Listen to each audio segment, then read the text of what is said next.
Me encantaría poder empezar esta charla con tu faceta de inventor. Y para esto me quiero remontar un poquito a tu historia. Platícanos un poquito desde tu niñez, ¿cómo inicia esta etapa tuya de inventiva? Bien, bueno, pues efectivamente empecé desde chico inventando y haciendo pues todo lo que tenía un tornillo, absolutamente todo lo que tenía un tornillo yo lo desarmaba. O sea, era una inquietud por saber cómo funcionaban las cosas, los radios, las televisiones, las licuadoras, los tostadores. O sea, yo desarmaba todo lo que se podía desde muy pequeño.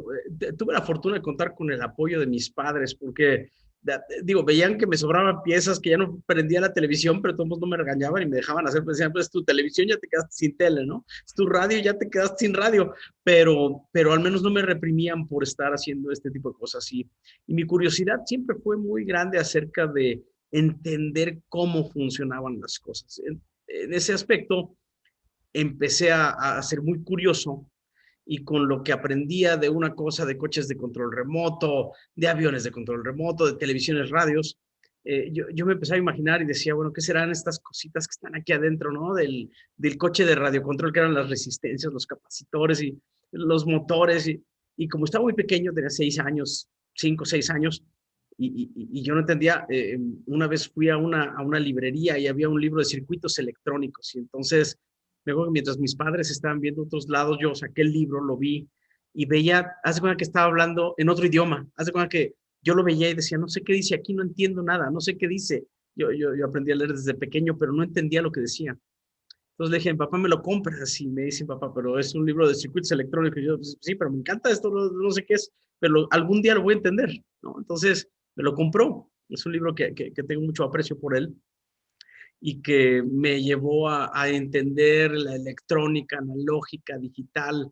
Empecé a entender muchas cosas de circuitos, de corrientes, todo eso. Entonces, con esa información, pues yo hacía mis experimentos y hacía mis inventos y entonces de un coche eléctrico hacía un helicóptero de radiocontrol y le ponía y le quitaba y conectaba la televisión y el teléfono a mi estéreo para poder amplificar las bocinas de la llamada telefónica, ponía música de fondo en el teléfono, conectado en los micrófonos. No, bueno, hacía mil cosas. Entonces, fue interesante empezar a inventar desde pequeño eh, conexiones, bocinas, estéreos, coches de control, todo este tipo de cosas, ¿no? Y algo que me llamaba mucho la atención en aquel entonces era este juguetito que se llamaba el Viewmaster, no sé si lo recuerdas, un aparato que te pones aquí con unos discos. Sí, Y, sí que había transparencias, ¿no? Y van pasando de una foto a otra. exacto, entonces le das clic y cambiaba otra foto. Y era un disco que tenía dos diapositivas por imagen, una izquierda y una derecha.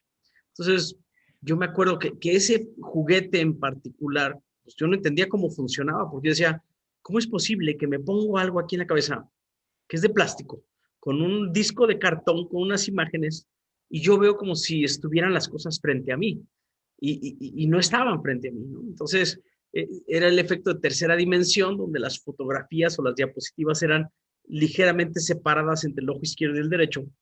Me acuerdo que había un disco en particular de un delfín que se llamaba Flipper en ese entonces, un delfín muy listo que salía en la televisión. Entonces yo veía Flipper en la tele, pero este disco era importante porque yo veía Flipper enfrente de mí, la señorita cargando el aro donde saltaba Flipper frente a mí, el mar frente a mí, y yo decía, no es posible, ¿cómo puede ser que yo vea Flipper enfrente de mí y no está?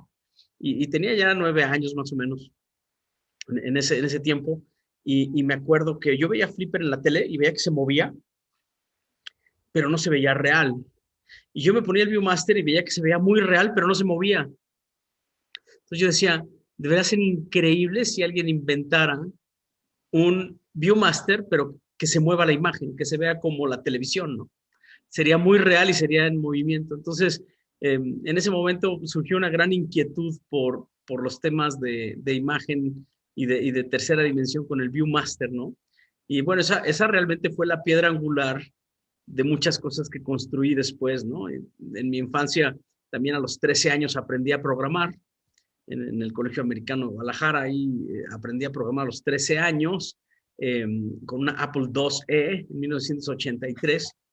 y me fascinó, o sea, todo lo que podía hacer con computación me gustó mucho y mi infancia pues fue interesante porque me podía yo poner a programar en computadoras con el apoyo del principal de la escuela que me permitía usar la computadora y todo eso y aprendí a programar. Después automaticé ahí algunas partes del American School y de asistencia y de calificaciones, todo eso. Y pues fue una etapa interesante. No tenía ni 14 años y ya había automatizado ahí varias cosas. Entonces, fue siempre esa curiosidad inventiva, creación en función de entender cómo funcionaban las cosas, José Luis. Wow, wow, fíjate, no sabía. Entonces, te permitieron a ti, estando en primero de secundaria, ¿no? ¿Qué es? Octavo. Octavo, así es, Y así es. el director te permitió entonces hacer todo esto de, wow, Así fíjate. es, así es. Llegó una Apple IIe por primera vez a la escuela y yo la veía y yo no podía creer que estaba viendo una computadora. Yo nada más había escuchado de ellas, ¿no? Pero no, había visto revistas, pero no había visto una físicamente. Y le pedía que me dejara usarla y bueno, me decía que no, me decía, te puedo prestar los manuales para que la leas, pero no la puedes usar. Entonces aprendí leyendo que se podía programar, que se podían hacer muchas cosas. Y bueno, pues fue interesante cuando le dije, oye, pues creo que podemos hacer muchas cosas con la computadora y empezamos a programar y empecé a programar y bueno, pues automaticé ahí el América. ¿Cómo elaboraste esa creatividad en ti? Fíjate que te voy a ser más específico. Yo cuando leía solamente libros de ciencias, de matemáticas y de tecnología. Todo lo demás, José Luis, era para mí era un rechazo, era como si tuviera repelente ante todos los demás libros.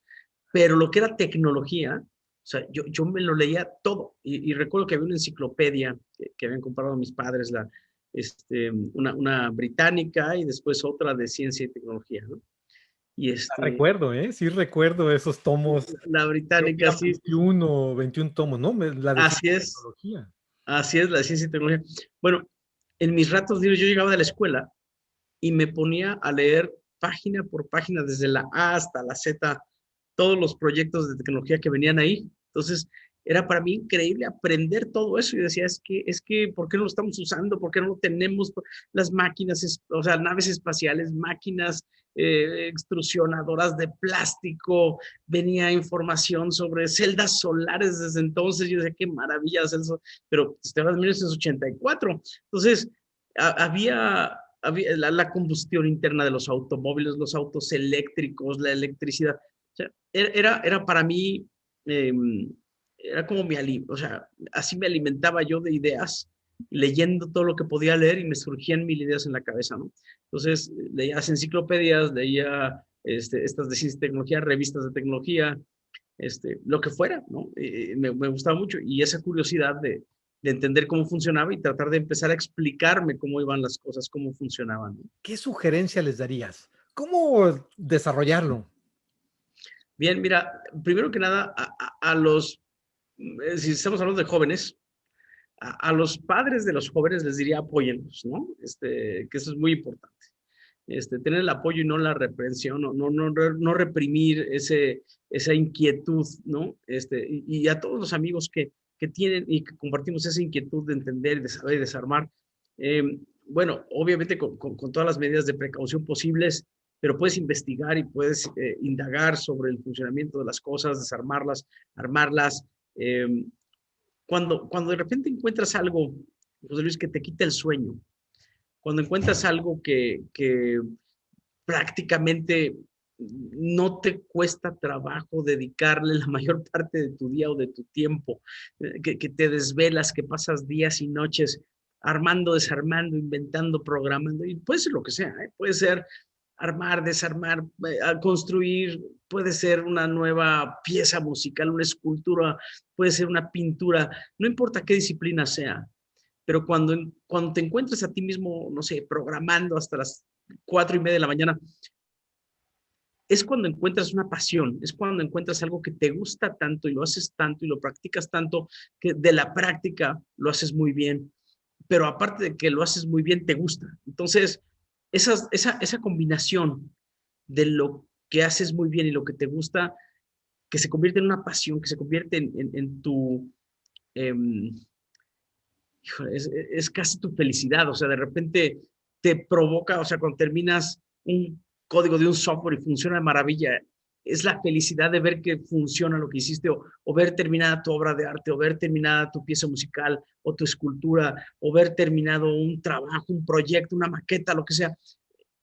Yo les diría a todos los que comparten esa inquietud, no limiten nunca su capacidad y tampoco permitan que nadie les diga que no lo hagan o que no se puede, porque es muy importante creer en uno mismo. Y si muchas de las personas que me conocieron en el pasado, yo les hubiera hecho caso a todas esas personas que me decían, no, no se puede lo que vas a hacer, no se puede lo que quieres hacer, no, no hagas lo que tienes que hacer, no hagas eso no está, no hagas ese tipo de inventos, te vas a dar un toque, lo que sea, en fin, no permitan que nada los detenga de saciar esa curiosidad de desarrollo, de innovación, de tecnología.